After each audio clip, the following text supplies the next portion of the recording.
Kecelakaan beruntun yang terjadi di perempatan Ketandan, Banguntapan, Bantul, Jumat, tanggal 11 Februari tahun 2022, yang melibatkan bus dan 8 kendaraan tidak menimbulkan korban jiwa. Namun, sopir bus hampir saja diamuk massa yang kesal karena mengakibatkan tabrakan beruntun mobil dan motor yang sedang berhenti di lampu apil. Itu sopir hampir diamuk massa kalau tidak saya bawa ke pos.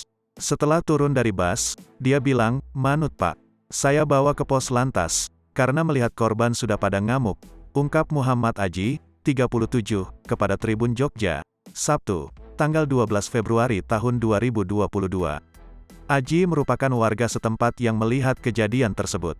Rumahnya tepat berada di sisi barat daya perempatan Ketandan. Saat di dalam rumah, ia hanya mendengar bunyi kresek-kresek.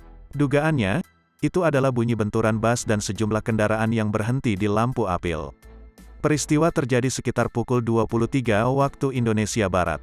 Dia pun keluar dari rumah dan segera mengamankan sopir agar tidak diamuk oleh para korban. Kondisi macet penuh itu, sopir saya bawa ke pos, soalnya korban-korban yang kejepit itu kan mulai bisa keluar. Takutnya malah semakin parah diamuknya, tutur Aji lagi. Dia menuturkan, kecelakaan itu tidak menyebabkan korban jiwa, tetapi kemacetan parah selama 1 jam tidak bisa dihindari. Proses evakuasi, kata dia, memakan waktu hingga pukul 0.15 waktu Indonesia Barat. Saat ini, sopir dan sejumlah saksi sudah berada bersama polisi untuk dimintai keterangan.